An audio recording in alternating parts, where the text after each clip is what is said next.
الناس اتقوا ربكم الذي خلقكم من نفس واحدة وخلق منها زوجها وبث منهما رجالا كثيرا ونساء واتقوا الله الذي تساءلون به والأرحام إن الله كان عليكم رقيبا يا أيها الذين آمنوا اتقوا الله وقولوا قولا سديدا يصلح لكم أعمالكم ويغفر لكم ذنوبكم ومن يطع الله ورسوله فقد فاز فوزا عظيما جعلني لله وإياكم من الفائزين.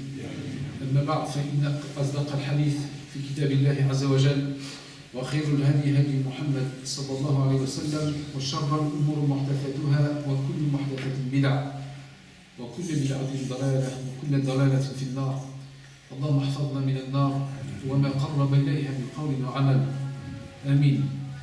أحبتي في الله أحييكم بتحية الإسلام فتحية الإسلام السلام فالسلام عليكم ورحمة الله وبركاته وأرجو بسلام أن تكونوا على خير وأن نكون بإذن الله تعالى باستماعكم وحضوركم وإخلاصكم وبإذن الله تعالى ندعو الله عز وجل أن نكون مجموعين في الفردوس الأعلى بفضله جل في العلا وأن يخرجنا من هذا المكان خير المكان بيت الله عز وجل أن يخرجنا سالمين وأن يغفر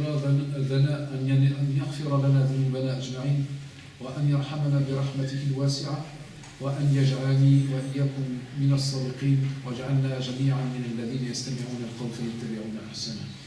Amen. Mes chers frères et mes chères sœurs, il m'impose de vous souhaiter la paix sur vos âmes ainsi que sur vos personnes et nous remercions Allah Azza wa Jal qui puisse nous réunir dans le meilleur des endroits et ce sont les mosquées, alhamdulillah, ce sont les meilleurs endroits dans lesquels nous pouvons nous trouver et nous adressons nos louanges et nos remerciements à notre Créateur Jalla wa Ala et nous en profitons, peut-être y a-t-il parmi vous des personnes dont les invocations sont exaucées. ربما قد يكون منا أحد منكم من الرجال والنساء الذين لهم الدعاء مستجابة فنستفيد من هذا اللقاء. Donc nous profitons Inch'Allah Ta'ala peut-être de la présence d'un ami intime de Dieu ou d'une amie intime de Dieu qui sait, dont les doigts sont acceptés et exaucés pour demander à ce qu'Allah Azza wa Jal fasse de cette occasion une rémission de nos péchés, puisse Dieu nous pardonner par notre présence et qu'il nous enveloppe et qu'il nous fasse descendre son immense et sa miséricorde infinie à laquelle celle-ci nous sera indispensable pour espérer l'obtention du paradis. Amen. Le sujet qui vous est proposé ce soir, qui sera traité d'une façon, j'espère, non exhaustive et non trop longue, car nous savons qu'il y a d'intérêt à écouter un éventuel rappel que dans un temps qui est limité. Donc, bi'idhnillah ta'ala, je vais demander à ce que l'un d'entre vous, aux alentours de 19h40, lève la main de façon à ce que je puisse comprendre que je devrais conclure et nous laisserons les 10 dernières minutes, Inch'Allah, pour d'éventuelles réflexions, rajouts ou questions. Le sujet qui est donc proposé ce soir concerne la jouissance trompeuse de la vie d'ici-bas. Et Allah Azza wa Jal, en ce sens, nous met en garde dans beaucoup de versets et dans beaucoup de hadiths qui nous ont été transmis par Allah Azza wa Jal et par son prophète sallallahu alayhi wa sallam. En premier lieu, je vous le dis toujours, et c'est important de le rappeler, ça fait partie des cadeaux qu'Allah Azza wa Jal vous a donnés. Félicitations à vous. Zahrul lakum, mabrouk alaykum. Parce que vous êtes présent à un endroit qui ne peut pas être meilleur que celui-ci et dans une assise qui ne peut pas être meilleure que celle-là. Et donc ça mérite des félicitations. Alaykum an tahmidullah azza wa jal ala ma ja'alakum wa iyana ma'akum min al-hadirin fi khayr al-makan. فنعمة الله عز وجل علينا والله لو استطعنا بلا خوف أن نموت على هذا الحال فهذا حسن الخاتمة. Et il ne faut pas avoir peur parfois d'admettre que Dieu nous a donné un cadeau d'être dans le meilleur des endroits, dans une situation qui nous est excellente. Et vous ne pourrez pas trouver un endroit meilleur que celui-ci. Et vous ne trouverez pas un temps plus profitable que celui-là. Et peut-être même à espérer que nos souffles et nos âmes ne terminent et ne quittent cette vie-là que dans des instances comme celle-là. Allah Azza wa Jal nous dit dans Surat Al-Imran, Allah Azza wa Jal, la Surat numéro 3, nous dit au verset 185, Ba'a'udhu billahi minash shaitanir rajim, bismillahir rahmanir rahim, kullu nafsin dha'iqatul maut وإنما توفون أجوركم يوم القيامة فمن زحزح عن النار وأدخل الجنة فقد فاز وما الحياة الدنيا إلا متاع الغرور. Allah Azza wa Jalla nous dit dans le verset numéro 185 de Surat Al-Imran, Jalla fi'ula nous dit, il nous dit dans le sens approximatif de ce verset, toute âme goûtera la mort, kullu nafsin dha'iqatul maut. Mais c'est seulement au jour de la résurrection que vous recevrez votre entière rétribution. Quiconque donc est écarté de l'enfer et introduit au paradis a certes réussi. Faqad faz.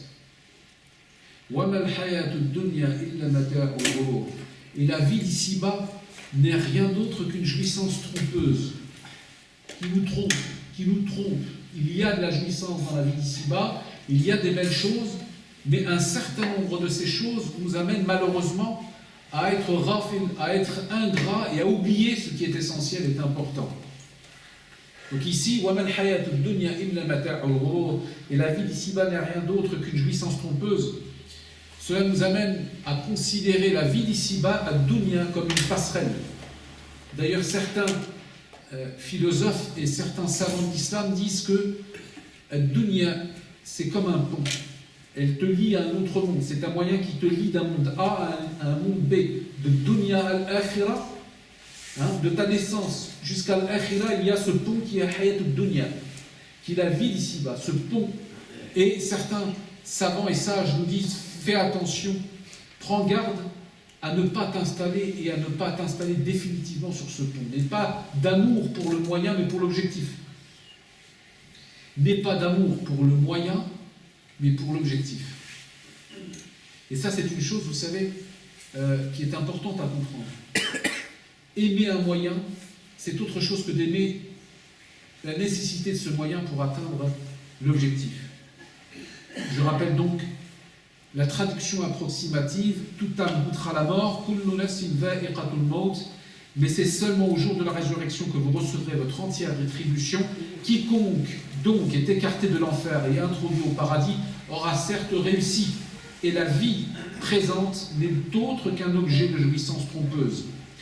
Et Allah Azza wa Jalla nous rappelle des petites définitions de la vie d'ici-bas dans d'autres versets coraniques. Allah Jalla fi'ala nous dit dans une partie du verset, Allah Azza wa Jalla nous dit, et sachez que la vie présente n'est autre qu'un amusement et une parure. Un amusement et une parure. Dans le même verset d'ailleurs, Allah Azza wa Jalla dit, c'est une rivalité, c'est un moyen de rivalité dans la concurrence des biens de vos enfants. Allah Azza wa Jalla, parce que nous venons toujours sur les références coraniques et les références prophétiques. Ceci fait partie de notre méthodologie pour ne pas nous perdre. Puis ensuite on y vient, on va venir à nos réalités. Mais ceci sont des réalités. Allah Azza wa Jalla nous dit également dans un autre verset, Ya ayyuhalladhina amanu la tulhikum amwalukum wa la awladukum an dhikrillah wa man yaf'al dhalika fa ulaika humul khasirun. وأنفقوا مما رزقناكم من قبل أن يأتي أحدكم الموت فيقول ربي لولا أخرتني إلى أجل قريب فأصدق وأكون من الصالحين ولن يؤخر الله نفسا إذا جاء أجلها والله خبير بما تعملون. Dieu Jalla fi'ala nous dit dans le sens approximatif du verset, ô vous qui avez cru, Ya ayyuhalladhina amanu La tulikum amwalukum wa la awladukum an dhikrillah, que ni vos biens ni vos enfants ne vous distraient ou ne vous éloignent du rappel d'Allah.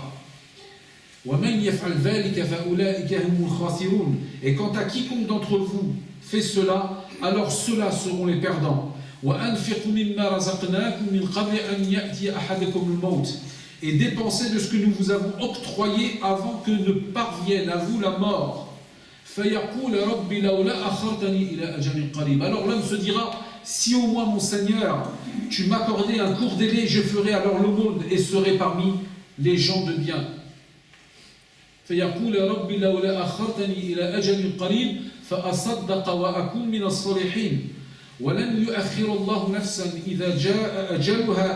Allah cependant n'accorde aucun délai à une âme dont le terme a été fixé.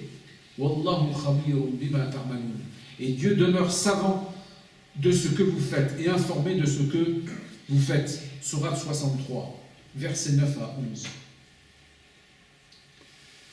Mes chers frères, mes chères sœurs, après ces rappels coraniques et des versets, il nous convient de rappeler avec modestie, avec réalisme et avec la profondeur de la foi qui doit animer chacune de nos âmes, que la vie d'ici-bas doit nous amener à ne pas s'attacher aux choses, ne pas s'attacher au matériel.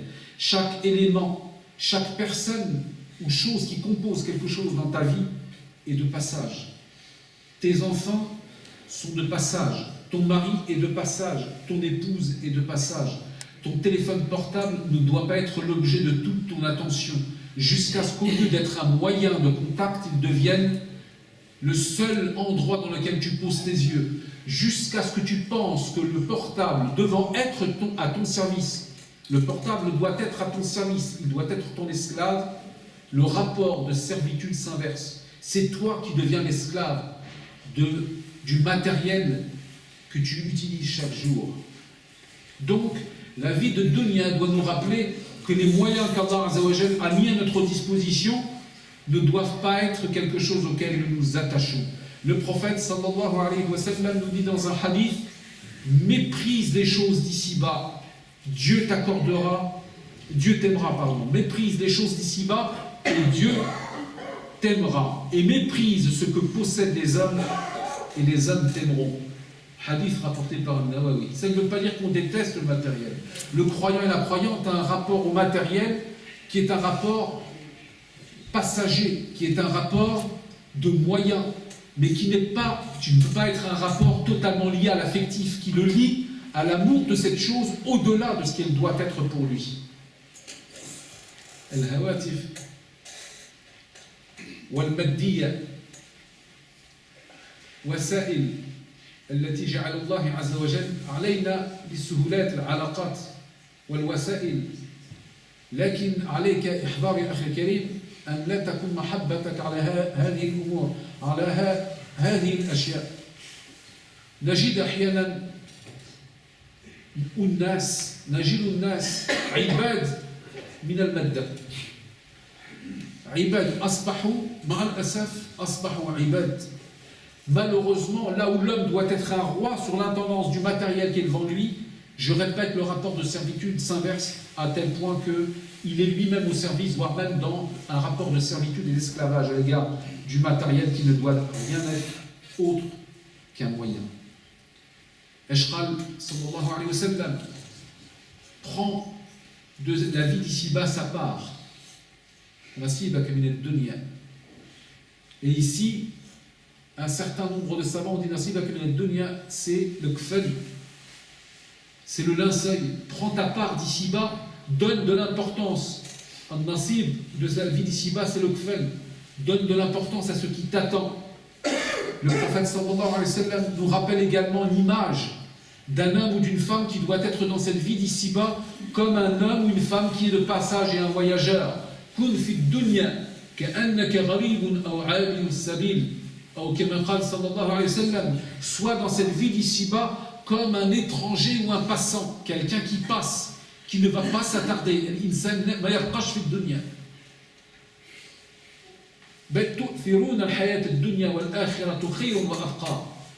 Allah Azza wa Jalla nous rappelle dans Surat Al-A'la: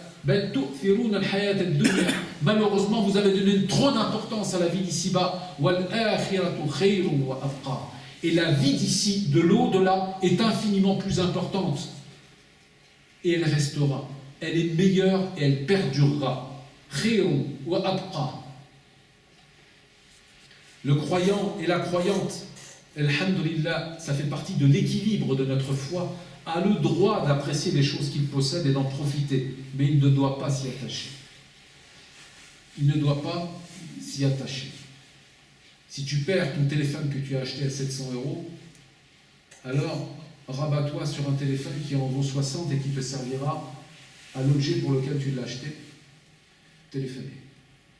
Mais quand ton amour, il est dans ces choses-là, quand ton amour, il est dans le dernier vêtement, quand ton amour, il t'amène à t'attacher à l'amour des choses, alors il y a un déséquilibre qui va s'opérer dans ton cœur. Le prophète sallallahu alayhi wa sallam nous rappelle la petitesse de la vie de dunya. La petitesse de la vie de dunya. Vous savez, quand nous allons nous retrouver dans notre vie, quand nous allons nous retrouver dans le temps, nous allons nous rendre compte que la vie de dunya, c'était comme si on a passé une nuit, une journée, ou une matinée.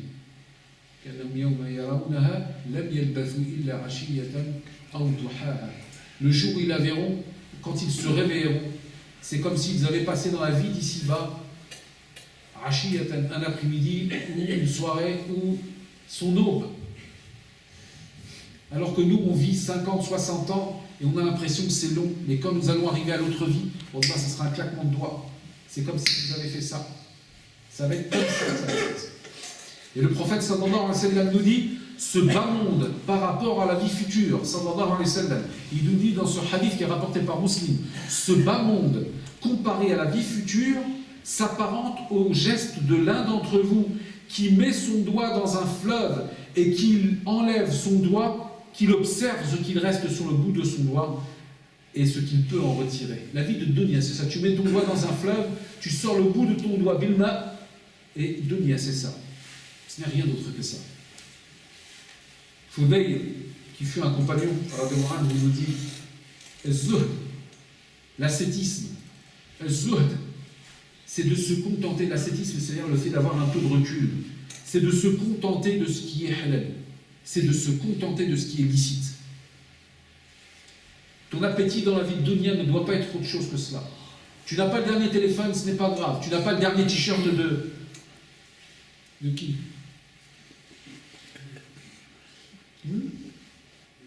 Vous avez tous peur de perdre vos ablutions si vous citez des noms. Neymar, Messi, Asnan, je dis là, les nouvelles statues, où on met 70 € dans un t-shirt, alors que nos frères travaillent ici, là. Machallah, nos frères et sœurs de MNATI, tu leur donnes 20 €, ils peuvent mourir un orphelin pendant je ne sais pas combien de temps. Et nous, on dit qu'on pense à Akhira. Et on achète 80-90 € le dernier survêt du PSG. Et en plus, je me trompe parce que je suis largement en dessous, mais je vais faire semblant d'être naïf. Ce n'est pas un problème de le faire, à partir du moment où tu équilibres avec quelque chose qui est plus lourd. Et le prophète sallallahu alayhi wa sallam, il nous rappelle à travers la parole des compagnons, notamment d'Al-Fudayl, qui nous dit Az-zuhd, anna al-insan az-zuhd, yashba' bima 'indu fi hayatu fi al-halal. عندك الحلال خلاص يكفي بالقليل يكفي الإنسان يكفي للإنسان أن يكون قلبه مطمئن لأن المؤمن يبحث عن الحلال يريد أن يبقى في حدود الله عز وجل فإن كان الحال يحمد الله عز وجل فإن لم يكن الحال فيدعو ربه جل في علاه. Donc le véritable ascétisme, c'est pas de partir dans une forêt, de s'isoler des hommes. C'est de rester dans ta vie, dans ce qui est convenable, dans ce qui est licite et de chercher l'objectif de cette chose-là. Malik ibn Dinar, radhiyallahu anhu, a dit l'amour excessif de ce bas monde est la mère des vices. L'amour excessif de ce bas monde est la mère des vices. Min akbar al-dhunub an al-insan عنده محبة لهذه الدنيا أكثر من أي واحد. Pourquoi la majorité d'entre nous, que Dieu nous en préserve, nous avons peur de la mort? Ce n'est pas seulement pour nos péchés. Ce n'est pas seulement pour nos péchés, mes chers frères. Nous avons peur de la mort parce que nous aimons la vie. Et nous aimons la vie d'une façon immesurable, qui n'est pas contenancée, qui n'est pas acceptable. Regardez ce que disaient les compagnons lorsqu'ils faisaient face à leurs ennemis. Cette phrase-là, ce que je vais vous dire, il n'y a aucune armée qui peut le supporter.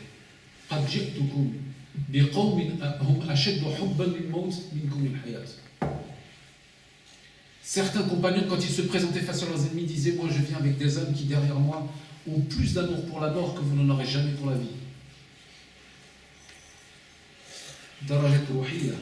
Ce sont des escaliers, des ascenseurs spirituels. Ces gens-là, ils étaient sur terre, leur corps était sur terre, mais leur esprit, leur foi, leur cœur, il était dans l'au-delà. Nous vivons dans un contexte où il y a des réalités. Et ces réalités, nous y faisons face, il faut y répondre. Mais il faut équilibrer les choses. Il faut un équilibre dans l'amour des choses. Si tu considères que ta voiture est un moyen, n'essaie pas d'avoir la dernière voiture à la mode. Autrement, c'est du pipeau. Si tu me dis, moi, alhamdoulilah, je me contente de ce que j'ai, et que ton seul objectif, c'est d'acheter la dernière Mercedes, tu mens. Parce que la voiture est un moyen. Et vous savez, nous vivons dans une société où la voiture, elle reflète le niveau social. Et vous trouvez des gens qui s'endettent pour acheter des voitures. Pourquoi ? لحب الدنيا وكذلك يهتمون بما يقول الجيران. ايش قد يقولوا الجيران؟ عندي سيارة خلصة. J'ai une voiture qui n'est pas chère, qui a peu de valeur, qu'est-ce que vont dire les voisins? Mais si toi, dans ta vie en tant que croyant, tu sais que ta voiture, si elle est propre, qu'elle roule, c'est un moyen, ça te suffit. Ça te suffit. Le bas monde, mes chers frères, comme nous l'avons rappelé, le prophète sallallahu alayhi wa sallam nous dit, le bas monde ne vaut pas auprès de Dieu le poids de l'aile d'un moustique. Le bas monde de dunya ne vaut pas auprès de Dieu le poids d'une aile d'un moustique. Et Ibn Omar avait pour habitude de dire,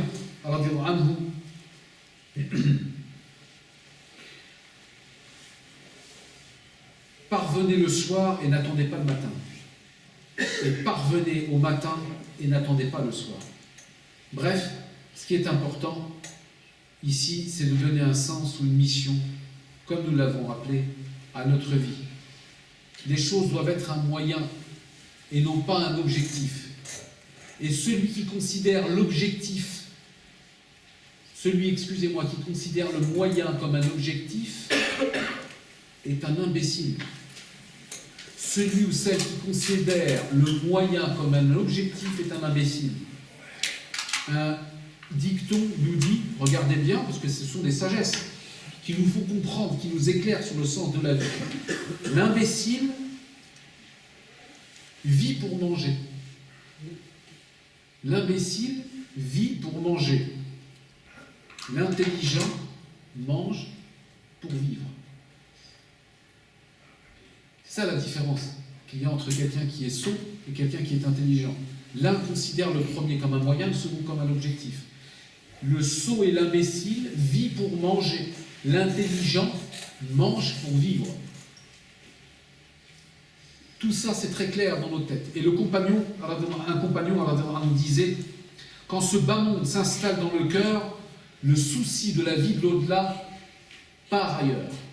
Quand on donne trop d'amour dans la vie de dunya, eh bien, obligatoirement, cela signifie que la vie de l'akhira, l'amour de l'akhira, il disparaît. C'est comme si vous me disiez, moi j'écoute autant de chanteurs que de Coran. Non, il y en a un qui dégage l'autre. Il y a des choses qui ne peuvent pas se mélanger. Et la vie de dunya d'ici, qui est excessive, elle ne peut pas se mélanger avec la recherche de l'amour de l'au-delà. C'est impossible. Dès que l'un prend trop de place, il laisse la place à l'autre. فإن كان في قلب المؤمن محبة الدنيا أثقل من محبة الآخرة فمحبة الآخرة يخرج ما يبقاش في القلب. فعلينا أن نشتغل في حياتنا العبودية لكي تكون محبة الله عز وجل أعظم من كل شيء.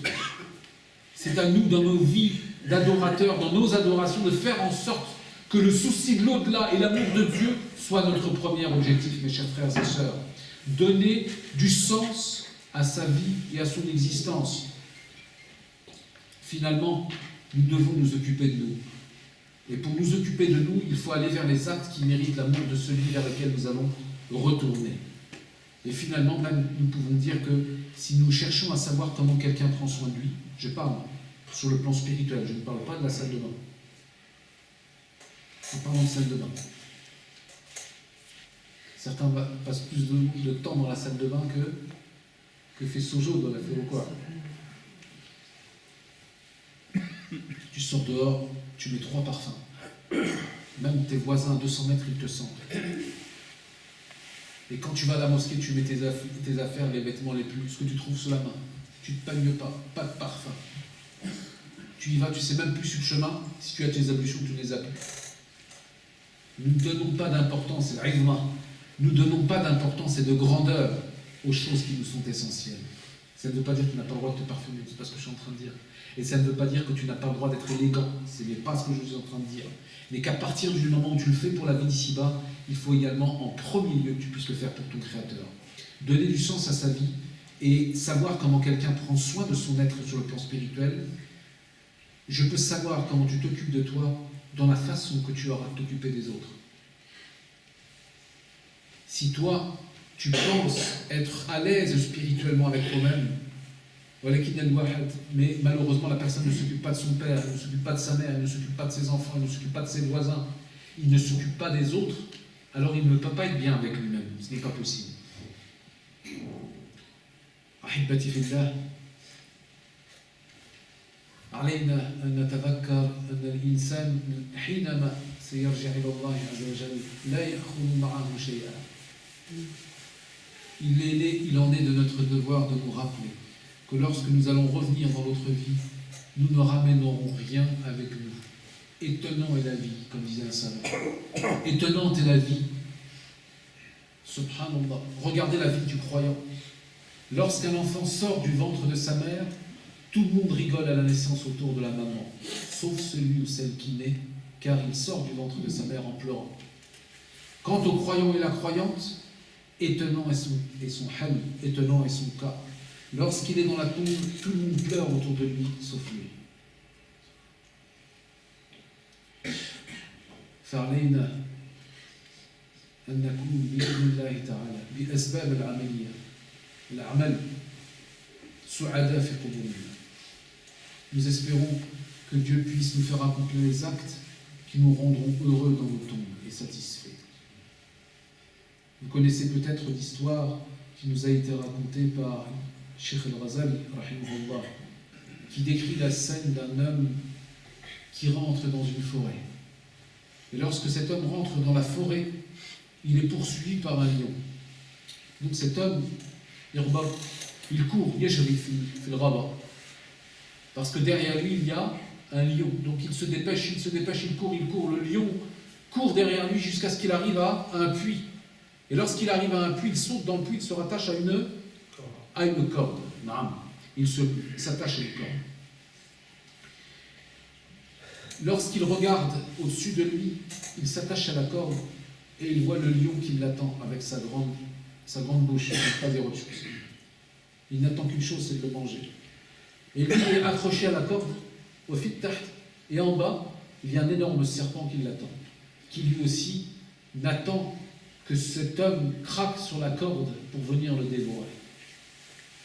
Coincé entre le lion en haut et le serpent en bas, cet homme observe que se trouve à sa droite et à sa gauche une souris blanche et une souris noire.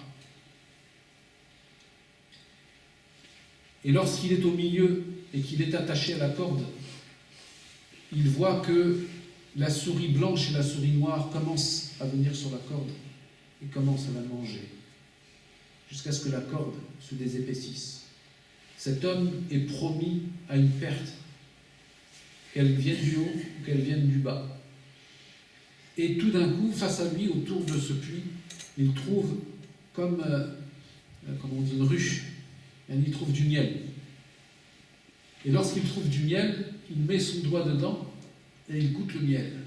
Et lorsqu'il goûte le miel, il ferme les yeux et le goût du miel est tellement majestueux qu'elle lui fait oublier le lion qui l'attend en haut et le serpent qui l'attend en bas.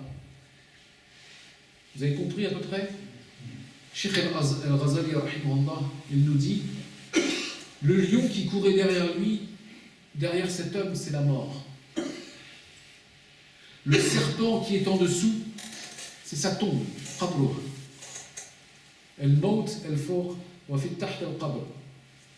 Le lion qui court derrière cet homme est la mort. Le serpent qui l'attend par la suite en bas sera sa tombe. La souris noire et la souris blanche, c'est la nuit et le jour. Et la corde qui le tient, c'est Hayatul Dunya. C'est-à-dire que la nuit et le jour mangent chaque jour cette vie. Mangent chaque jour cette vie de Dunya qui est représentée et symbolisée par la corde. La nuit et le jour, mes chers frères, mangent chaque jour de notre vie, chaque temps de notre vie. Et la mort est derrière nous, alors que la tombe nous attend.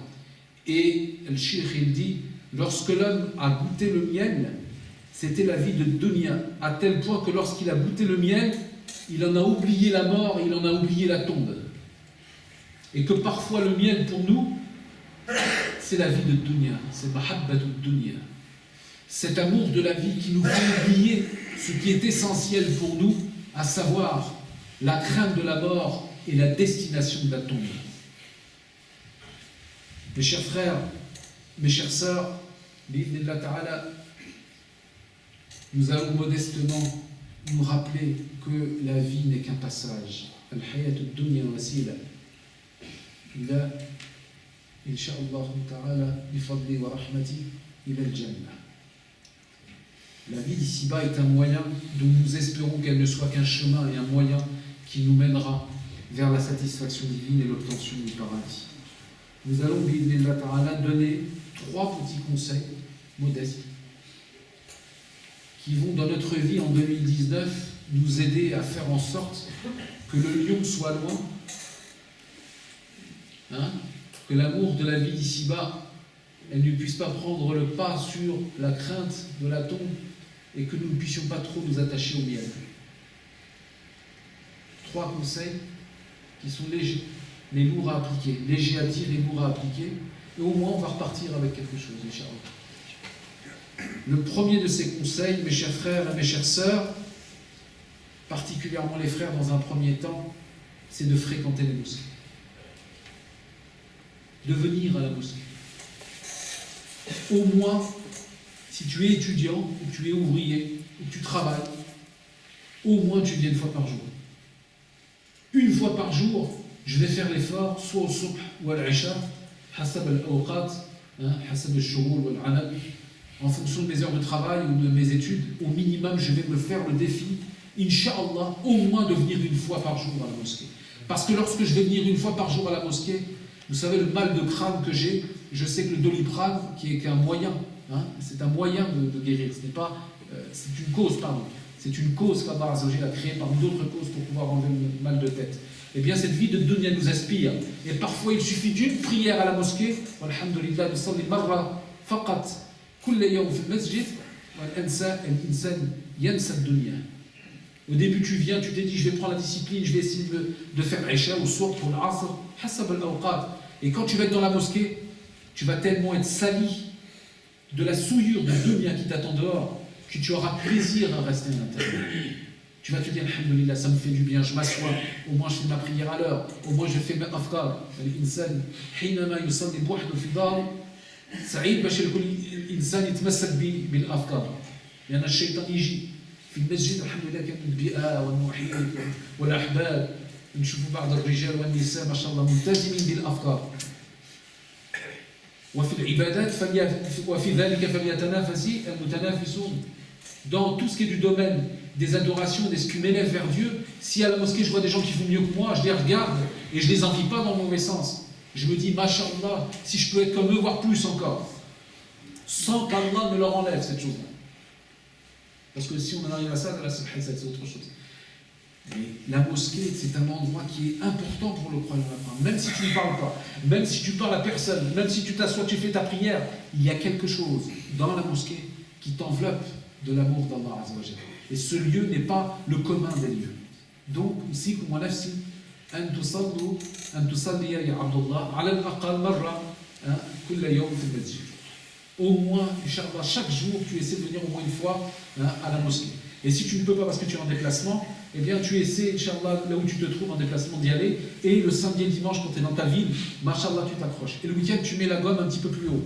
Quand tu es en week-end, tu as de temps libre, tu fais 2-3, en fonction de tes horaires, tu fais 2-3 prières à la mosquée. Et alhamdoulilah, tu vas avoir une grande faïda à ça. Ceci est pour les hommes. Concernant les femmes, un certain nombre de prédicateurs conseillent à juste titre au moins la femme si elle peut, si elle le peut, et si bien évidemment son mari l'autorise, à ce qu'elle puisse venir à Salat al-Jumu'ah. Parce que c'est important qu'une femme qui est l'éducatrice de la maison, elle puisse également se ressourcer, qu'elle puisse assister à Salat al-Jumu'ah. Écouter la khutbah de l'imam, savoir quel est le conseil du jour, et au moins je me rappelle que Nasiha, Hein, la khutbah du Jumu'ah, il va me rester toute la semaine. Et donc la femme a essayé de faire un effort, Inch'Allah, pour essayer d'aller à la khutbah du Jumu'ah et revenir avec un contenu qu'elle va transmettre à ses enfants, peut-être même à son mari, s'il a été malade et qu'il n'a pas pu s'y rendre. Comment se fait-il, je vais être un peu incisif, que parfois nous arrivons à faire garder nos enfants pour des mariages et pour les prières et les conférences, ma fiche il n'y a pas d'importance. Ça devient la case 2, voire case 3. Par contre, c'est même si c'est à 40 km dans un château, parce qu'on est certains se marient dans des salles tellement loin des villes, croient qu'ils s'imaginent que Dieu ne les voit pas. Les drapeaux.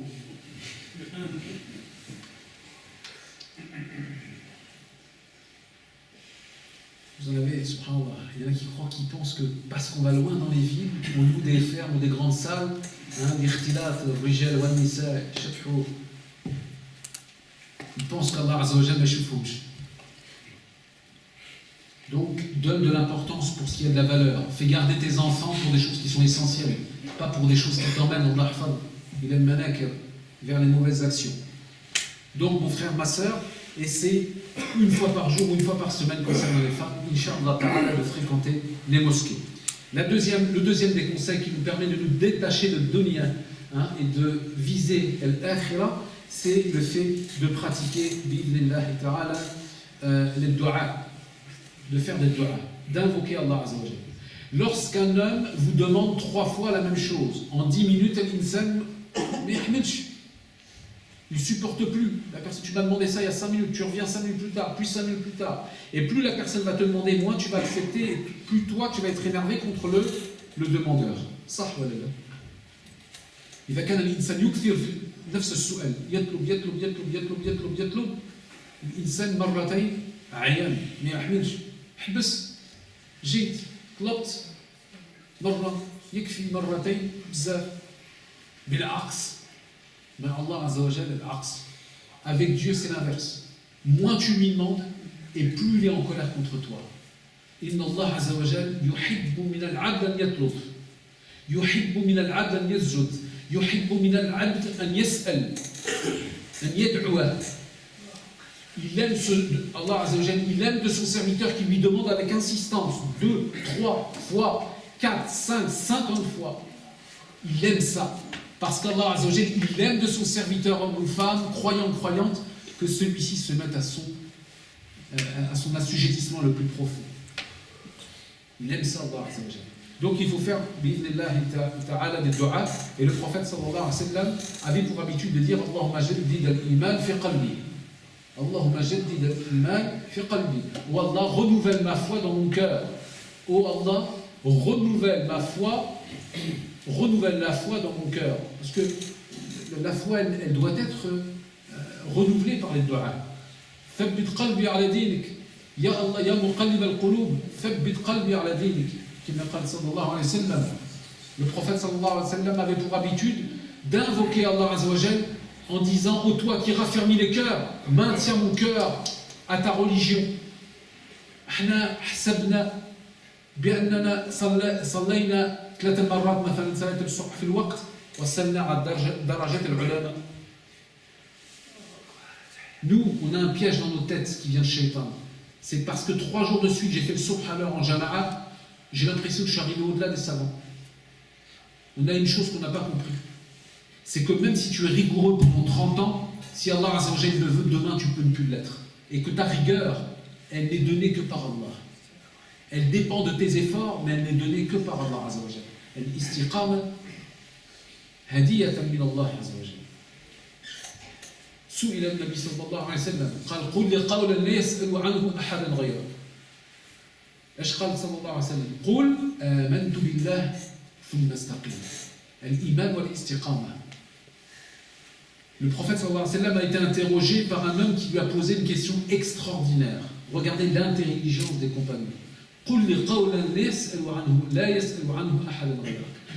S'il te plaît, prophète sallallahu alayhi wa sallam, adresse-moi une parole que tu n'as adressée à personne d'autre. Ça, c'est de l'intelligence. C'est-à-dire que tu me donnes un cadeau que tu vas me donner à moi, mais qui va profiter à tout le monde. La preuve, c'est que je vous en parle aujourd'hui. Quelle a été la réponse du prophète? Dis, le prophète sallallahu alayhi wa sallam, il a dit, Amantu billah. J'ai cru en Dieu, thumma istaqim, puis agis avec rectitude, avec rigueur. L'istiqama, l'iman wa l'istiqama, la foi et la rectitude. De la foi va naître là la rectitude s'il y a la sincérité et l'authenticité. Troisième moyen, mes chers frères et mes chères sœurs, c'est le fait bien évidemment de se rappeler la mort. تذكرة الموت. أن الإنسان يوميا يحاول أن يتذكر الموت. Il nous reste une quinzaine de secondes avant 19h40, donc je vais terminer Inch'Allah et puis on va laisser place aux éventuels rajouts. أن الإنسان يتذكر الموت. حينما يستطيع qu'il yastaqim, pour qu'il puisse se réveiller, qu'il se rappelle la mort de façon à ne pas tomber dans le piège de l'amour excessif de la vie de dunya. Je vous recommanderai également le fait de ne pas négliger l'afkar, de ne pas négliger l'afkar, c'est le pluriel de dhikr, les petites invocations qui sont obligatoires après, ou fortement recommandées après les prières obligatoires. 33 fois subhanallah après les prières obligatoires, 33 fois subhanallah, 33 fois alhamdulillah, 33 fois Allahu Akbar. Puis vous dites derrière La ilaha illallah, wahdahu la sharika lah, lahul mulk wa lahul hamd, yuhyi wa yumit, wa huwa ala kulli shay'in qadir. Je répète, parce que si quelqu'un en retient qui le fait, je peux vous assurer que mon compte à Hassanat il est rempli, donc je vais le faire. Et répétez-le autour de vous, comme ça le vôtre le sera aussi. 33 fois après vos prières obligatoires, 33 fois, non pas 34 ni 32, 33 fois subhanallah, 33 fois alhamdulillah, 33 fois Allahu Akbar. Puis vous dites La ilaha illallah, vous dites La ilaha illallah, wahdahu la sharika lah, lahul mulk wa lahul hamd, yuhyi wa yumit, wa huwa ala kulli shay'in qadir. Qu'est-ce qu'a dit le prophète sallallahu alayhi wa sallam sur celui ou celle qui pratique cela? Il a dit sallallahu alayhi wa sallam, tous ces péchés sont pardonnés, même s'ils sont aussi nombreux que l'écume de la mer. Allahu Akbar.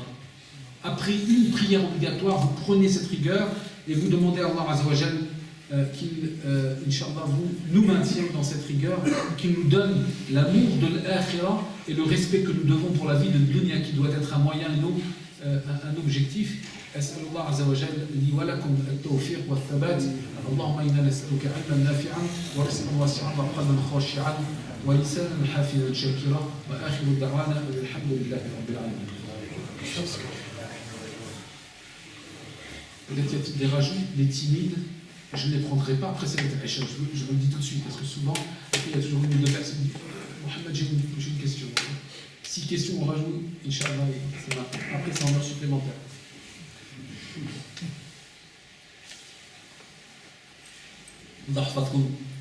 Je fais un petit rajout avant de laisser place aux questions. Il y a parmi nous peut-être des frères et des sœurs convertis. Je vois qu'il y a une très bonne, je ne le dis pas parce que je suis parmi vous, c'est pas la première fois que je viens, on se connaît pour certains d'entre nous.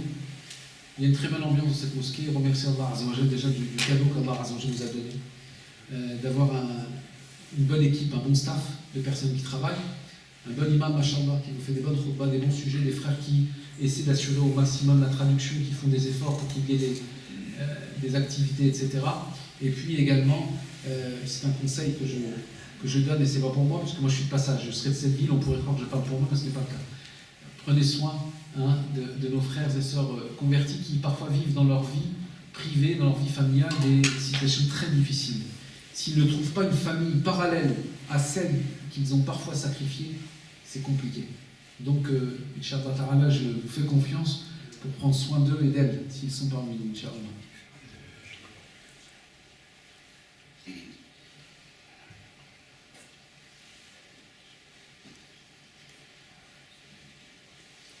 Bien, alors je complète, alors, si j'ai bien compris. Une petite parole, un petit conseil, Inch'Allah. Il y aura plus de questions après, hein, je vous le dis. Ah, pardon. Concernant l'achat d'une maison dans le halal, est-ce que c'est un... Comment dire? Est-ce que c'est, ça nous éloigne de l'au-delà, ou est-ce que... Parce que c'est une maison, on y consacre pas mal de temps, est-ce que ça va nous éloigner de l'au-delà, ou est-ce qu'on peut faire les deux choses en même temps, quoi? Je reprends l'intitulé de ta question, l'achat d'une maison dans le halal. Oui, j'économise de l'argent. Il n'y a pas de souci. Donc moi je garde le terme de halal. Le fait d'avoir de belles choses, ça n'est pas interdit en islam. D'accord. Sauf, et c'est pas valable pour une maison, ça peut être valable pour une moto, ça peut être valable pour une voiture, ça peut être valable pour une veste, ça peut être valable pour une chemise. Sauf si cette chose, elle t'éloigne du rappel d'Allah. Et c'est la raison pour laquelle, avant qu'une personne pratique une négociation, quelle qu'elle soit, on demande à Allah Azza wa Jalla, on concerte Dieu. Ya Allah, si tu sais que cette chose-là, c'est un bien pour ma vie d'ici-bas et pour mon au-delà, alors facilite-moi l'acquisition de cette chose. Lakin, je te concerte et je demande ta bénédiction. Si cette chose est un char, est un mal pour ma vie d'ici-bas et pour mon au-delà, fais en sorte qu'elle s'éloigne de moi et que je m'éloigne d'elle. Mais il faut le demander pour cela. Parce que parfois, on a un amour pour une chose dont on est sûr qu'elle est un bien, alors que c'est un mal.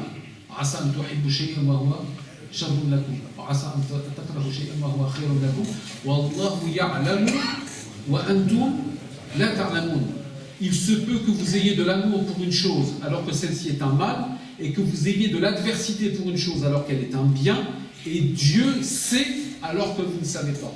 À titre d'exemple, il m'est arrivé, mais à chacun d'entre nous, mais je vous le dis, d'avoir un amour fort pour une chose, à tel point que Dieu il m'en a arraché, de gré ou de force, et en l'occurrence c'était de force. Parce que si c'était quoi, je n'en serais pas parti. Allah Azza wa Jalla a utilisé une cause pour m'en arracher. Wallahi thumma wallah. Dieu m'a arraché pour un endroit meilleur. Et au moment où je le vivais, subhanallah, je me disais, il y a certainement une sagesse divine. Donc il faut se détacher de nos certitudes pour nous en remettre à Dieu et le consulter. Wallahu a'la wa a'la. Oui. Salam.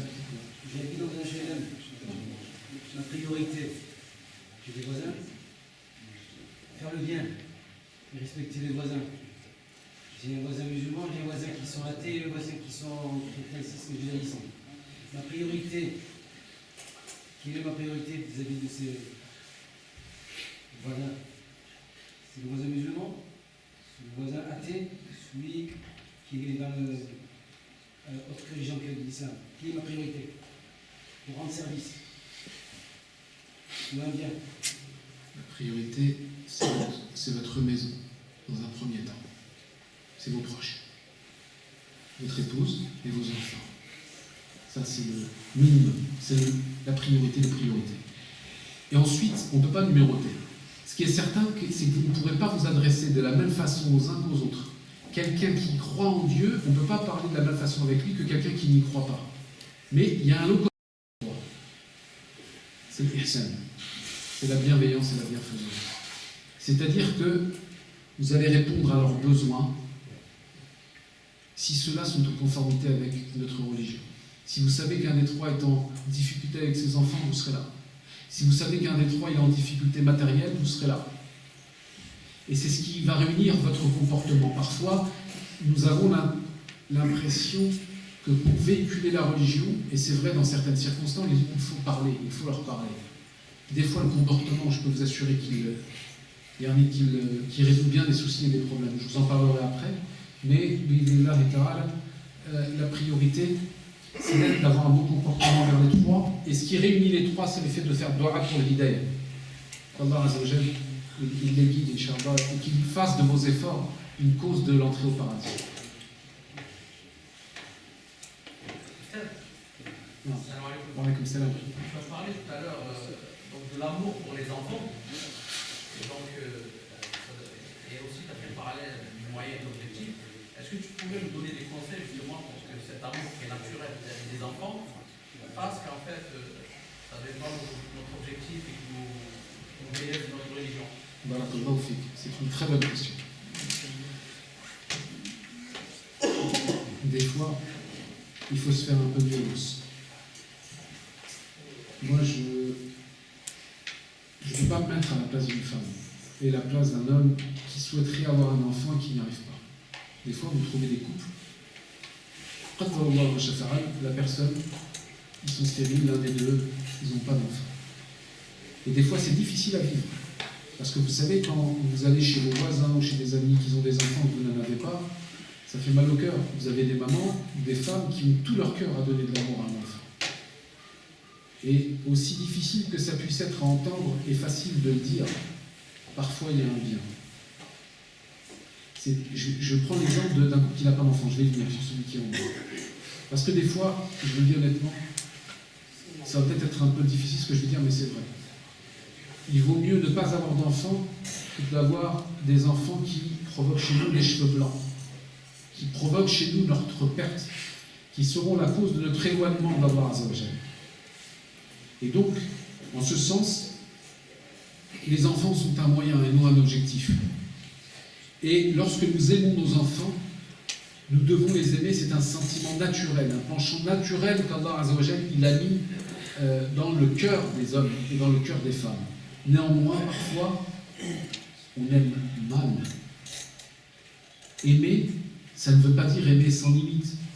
Quand notre amour est excessif, il peut être maltraitant. J'aime mon fils, j'aime ma fille à tel point que je lui laisse faire ce qu'elle veut. Parce que c'est ma fille. Hein? C'est ma petite poupée. Et malheureusement, à force de tout lui permettre, parce que mon amour est excessif et qu'il n'est pas dosé, eh bien je vais en faire un monstre. Elle ne sera pas, ou il ne sera pas, l'enfant, confronté à la frustration, il ne sera pas confronté au cadre, et je vais malheureusement le ou la détruire dans sa vie de futur adulte. Donc ce qui est important, c'est de rappeler que nos enfants sont de passage. Je fais ici référence, bien évidemment, malheureusement, mais après, dans l'Allah, c'est comme ça, à la mort. C'est difficile à dire, et encore plus difficile à faire. Je vous conseille, sans le dire, pour vous en rappeler, ça se passe en vous. Vous ne saurez pas quand ça va se faire. Vous allez savoir quand est-ce que vous allez essayer, vous ne saurez pas comment ça va se faire. De fermer la porte de chez vous le matin quand vous partirez du travail, en ayant la certitude, en regardant vos enfants dormir, que c'est la dernière fois que vous les verrez. Et là, vous comprendrez que quand vous reviendrez le soir, et que si Dieu vous laisse la chance de revenir le soir pour vos enfants, vous les aimerez non plus avec un amour débordé, mais parce que vous les aimez, parce qu'ils sont encore là. Et que tous les biens que nous avons, nos épouses, nos maris, ils ne sont pas sages. Et nous-mêmes, nous sommes de passage dans la vie des gens. Walakin alhamdulillah, Dieu merci. Ce qui nous attend, bi'idhnillah, nous espérons d'Allah Azza wa Jalla, ce qui n'espère pas, sera, Inch'Allah, bil-abad, bil-hayat al-abadiyya, pour une vie qui sera éternelle, pour lequel notre qurba, notre proximité avec ceux que nous avons aimés, s'ils ont partagé notre foi, sera pour l'éternité. Wallahu a'lam.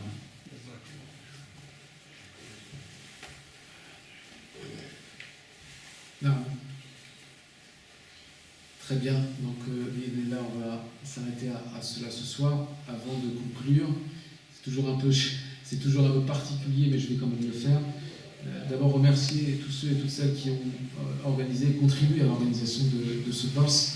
Puisse Allah Azza wa Jalla faire en sorte que chacun et chacune de ceux qui en ont profité puissent avoir leur hasanat sur le compte de leur balance. Je voudrais que vous l'entendiez pour ceux ou celles qui sont à Talat et de ceux qui sont aux alentours, parce que je sais qu'il y a des gens qui viennent d'autres villes.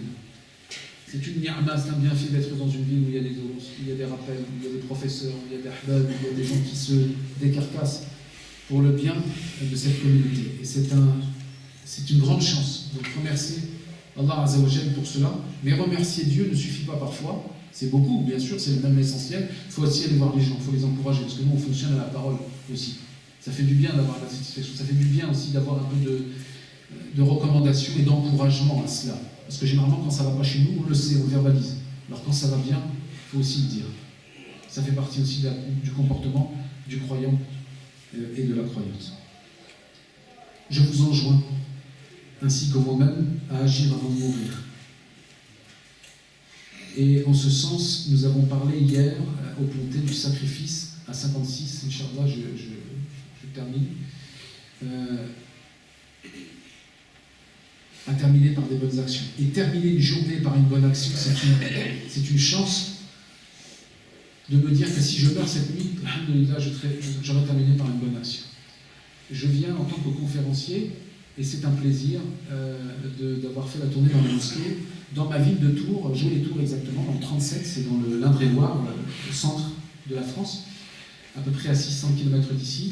Nous avons, avec un collectif, créé une association qui s'appelle UCT, une chance pour tous. Et c'est ce que nous croyons. Nous croyons tous que nous avons droit à une deuxième chance. Dans la vie du croyant, mais également dans la vie matérielle et la vie sociale. Et je suis, pour vous le dire, accompagnateur de personnes qui sont en difficulté sociale et familiale, qui ont des ruptures. Et la rupture, c'est difficile. Aujourd'hui, tu as un toit, tu es marié, tu as des enfants, demain, ça peut aller très vite. Et notre association accompagne ce type de personnes, hommes et femmes, musulmans ou non musulmans, qui sont en errance, qui sont dehors, qui n'ont pas de solution de logement. Parfois, certains ont un logement, mais le 15 ou le 16 du mois, ils n'ont plus de quoi manger parce que leurs ressources ne suffisent plus. Il faut le dire, même les gens qui travaillent parfois ou qui ont des minima sociaux n'y arrivent plus. Le rôle du croyant et de la croyante, c'est de ne pas être insensible à cela. On doit être des acteurs, on ne doit pas être des parleurs. On doit être des acteurs, et je vous enjoins, Inch'Allah, même s'il y a déjà des choses qui existent dans vos villes respectives, à pouvoir et devoir agir. Cette association, UCT, Une chance pour tous, organise à peu près une fois par mois ce que nous appelons des maraudes, c'est-à-dire des repas chauds pour une centaine de personnes. Nous achetons également des denrées alimentaires, nous achetons également des produits de première nécessité, des serviettes, des produits d'hygiène, des dentifrices, etc. En gros, une fois par mois à peu près, nous organisons ce type de manifestation et de repas collectifs devant la gare de Tours pour à peu près une centaine de personnes, hommes, femmes et enfants. Et on n'a pas besoin de parler.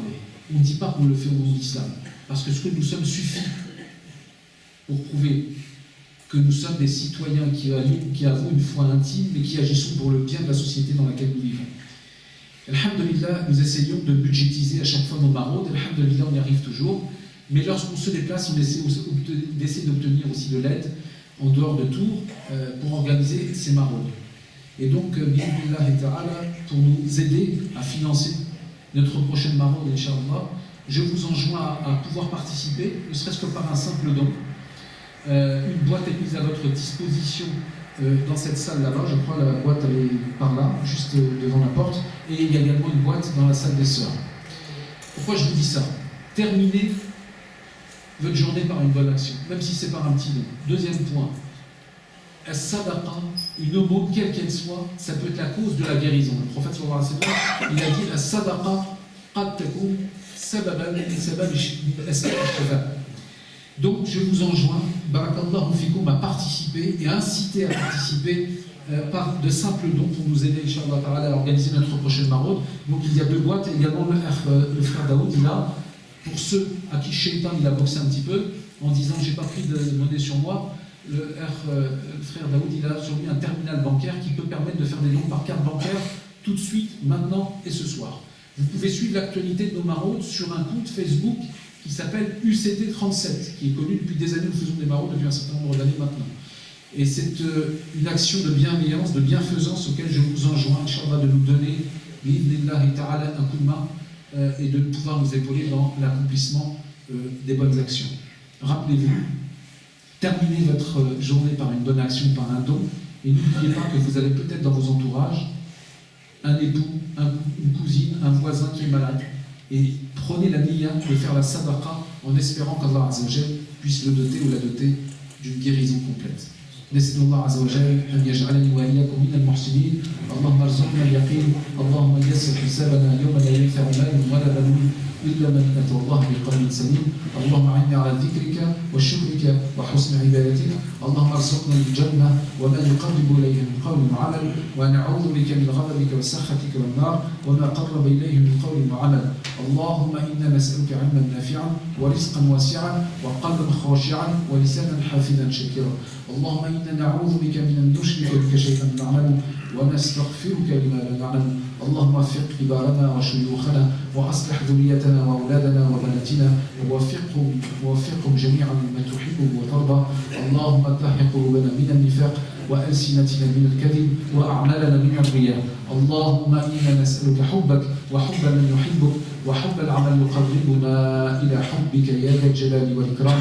وصل اللهم وسلم وبارك على خاتم الأنبياء والمرسلين صلى الله عليه وسلم وعلى آله وصحبه أجمعين. سبحان ربك رب العزة عما يصفون والسلام على المرسلين والحمد لله رب العالمين. بارك الله فيكم.